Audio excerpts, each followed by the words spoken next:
asking how much you talk about Kody outside of the show. Like, do you guys talk about Kody all the time, or is it just in the show, like, just for the show? We talk about Kody in the show because there's always, like, questions about him and things like that. But our day-to-day life... Hi, friends. Christine Woolley and her husband recently joined David's daughter, Kody, on a TikTok live stream. Kody has uploaded a few clips from it, and they're actually pretty entertaining. She took on the role of interviewer, almost like a content creator or journalist, while Christine and David answered her questions as if they were being formally interviewed, which made for a cute dynamic. At one point, Kody asked whether they ever talk about Kody in their real life, and both Christine and David said no, that they only talk about him when they're filming. It's always kind of ironic how the show is marketed as reality, yet they refer to filming as being on set. That means their real life, their homes, moves, and interviews are all technically just different sets.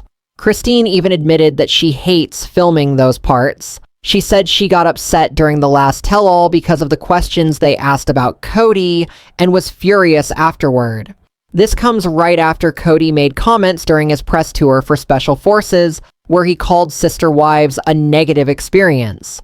He said that Special Forces was life-affirming, claiming there's too much trash-talking and negativity on Sister Wives. And honestly, I'm just sitting here thinking, if Christine hates filming and Kody hates it too, then why are they still doing this? Kody actually asked them during the live stream if they ever get tired of talking about Sister Wives while filming, or if it's just something they've learned to expect. Christine admitted, "Oh, I do. I get angry." She explained that during last year's tell-all, she was furious because every question was about Kody, his life, his hair, his sweat, and she was like, "I'm married now. I don't think about him or talk about him." She said she called David afterward to vent, frustrated that the producers only wanted to rehash her relationship with Kody. But here's where things get a little confusing. Christine just released a memoir, a New York Times bestseller, that's largely about her life with Kody. Of course, she also wrote about growing up in polygamy, getting married, raising kids, and what happened when Robyn joined the family, but still, the core of the book is about her time with Kody. I get the difference though. The book was written more than a year ago, and it was entirely on her terms. She chose what to share and what to keep private. That's a lot different from being grilled by producers on camera or pushed beyond your comfort zone. And honestly, in the latest tell-all, it did feel awkward watching Suki press everyone to reunite, to hang out, reconcile, or act like one big happy family again. It's pretty clear that's the narrative TLC wants. A family comes full circle arc to make the show feel cohesive. Otherwise, it's just scattered storylines and separate lives, which is harder and more expensive to film. Reality TV is a business after all. The production company, Figure 8 Films, has to send multiple crews across the country now. One to Flagstaff, one to Lehigh and Salt Lake City for Christine, and another to North Carolina for Janelle. That kind of travel and coordination adds up fast. So yeah, Christine's frustration makes sense, but at the end of the day, she's still on the show. None of them had to continue after season 20, since that was reportedly the end of their contracts. If there's a season 21, that means they signed new deals. And judging by how much lower the viewership and engagement seem lately, even my Sister Wives videos don't perform like they used to. It feels like the audience is losing interest. Ratings are dropping fast, and at some point, the show's probably going to hit its limit. And honestly, I couldn't care less about how many views my Sister Wives videos get. I don't cover the show because it's trending. I cover it because I'm interested in the topic of polygamy and the dynamics within these families. Now let's look at how the show's ratings have changed over time, because that really tells the story. On December 11th, 2022, during the tell-all where Christine officially discussed her divorce from Kody and the family's collapse was just beginning before Janelle and Mary had left, The episode pulled in 2.1 million viewers. That was a major number for TLC. When season 18 premiered on August 20th, 2023, it opened with 1.741 million viewers, which was still considered strong for the network. The season finale stayed close to that with 1.7 million viewers. Then came season 19, when everything really started to fall apart. Janelle's huge fight with Kody, Mary finally leaving, and the entire structure of the family crumbling. The season premiere brought in only 937,000 viewers. The highest rated episode that season, on November 24th, 2024, reached 1.2 million, but after that, ratings just kept dropping steadily. When the second half of season 19 aired in April 2025, viewership was down to 842,000. Even the tell-alls, which used to be must-watch episodes, only brought in about 1 million viewers, a big drop from previous years. Now with season 20, the trend continues downward. The premiere had just 877,000 viewers, and the next week's episode dropped another 17,000, landing at 860,000. That means in just 3 years, Sister Wives has lost roughly 1.3 million viewers. Each new season pulls in fewer people than the last. Most of the audience initially came back to watch the wives leave and see how the family fell apart, but now that those storylines are over, viewers seem to be asking the same thing as the cast. Why are we still here?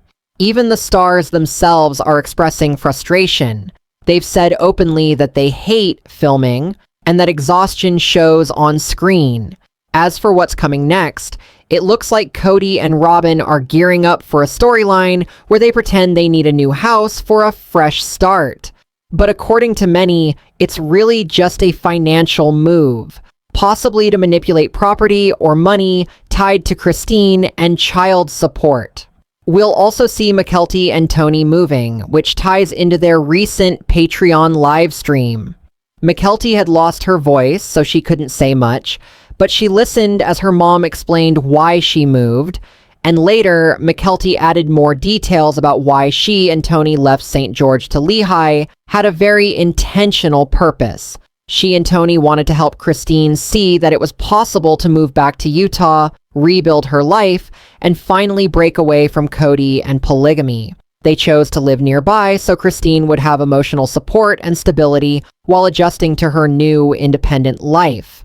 But according to Mykelti, that period was incredibly draining. She said she often felt more like Christine's mom than her daughter, constantly guiding, supporting, and worrying about her mother's well-being. All her energy went into helping Christine get stable again, but it took a toll on her marriage. She and Tony began to have issues, and she admitted she wasn't being the kind of mom she wanted to be for her own kids. Eventually, Mykelti realized that once Christine met David and found happiness, she no longer needed to be her mother's emotional caretaker. Christine had moved on, was building a life with David, and was clearly okay. That's when Mykelti decided it was time to step back, focus on her marriage, and give her own family the attention it needed. Now, with Christine and David together, things seem lighter. They've settled into their relationship, doing playful videos, and appearing genuinely happy. In one clip, they even joked about having a fight one morning. The kind of silly, affectionate argument that happens in a comfortable, happy relationship. Christine and David shared a lighthearted story about their morning routine that perfectly captured their playful dynamic. While building Legos together, Christine mentioned she was going to take a shower, and immediately realized that this meant a race was about to begin. David laughed, explaining how he anticipated her move, and managed to catch her as she tried to sneak past him toward the bathroom. Christine admitted that this has become a little game between them. Whenever David says he's heading for a shower, she tries to dash ahead and beat him there. One time, she recalled, he managed to push the door open just as she turned on the water, soaking her completely while she was still dressed. Their competition isn't really about who showers first, it's about who gets stuck doing the least desirable task, squeegeeing the shower afterward. The loser has to clean up, so the stakes, at least for them, are real. David joked that this morning's battle was another golden moment that brought them closer, and Christine affectionately agreed. She said their nightly routine always ends the same way, with David saying good night and their little good night hug, a small ritual that shows how deeply they've settled into a warm, loving rhythm together. Christine and David's relationship seems to be full of lighthearted fun and a lot of playfulness for a couple in their 50s and 60s. Recently, Christine shared how they actually fight over who gets to the shower first because whoever showers last has to squeegee it clean. Their morning races have turned into a cute daily ritual, complete with laughter, mock tackles, and even the occasional soaked shirt. David, who's in his 60s, joked about still being spry enough to chase Christine around. And their banter honestly sounds like that of two teenagers in love.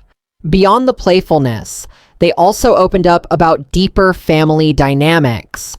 Christine mentioned that Truly and David's relationship has its ups and downs as they adjust to living together full time. David reflected on emotions, saying that men are often more emotional than they're given credit for. They just aren't taught to express it. Christine agreed, adding that many men have simply been told their whole lives to suppress their feelings. Altogether, it's a sweet mix of humor, tenderness, and real-life adjustment, showing that their new life together is far from perfect, but it's grounded in love and honesty. As for Sister Wives, the ratings continue to slide, with viewership shrinking season after season. Many fans feel the show has lost its core story. People tuned in to watch the women break free and find independence, and now that they've moved on, the remaining episodes feel aimless. TLC as a network is also facing declining cable ratings as audiences shift towards streaming. Meanwhile, Kody's recent behavior on Special Forces hasn't helped his image. Reports say he isolated himself from teammates and focused only on his own performance, which fits the same self-centered pattern fans have seen on Sister Wives. So, what do you think? Has the show finally run its course, or is there still life left in the story?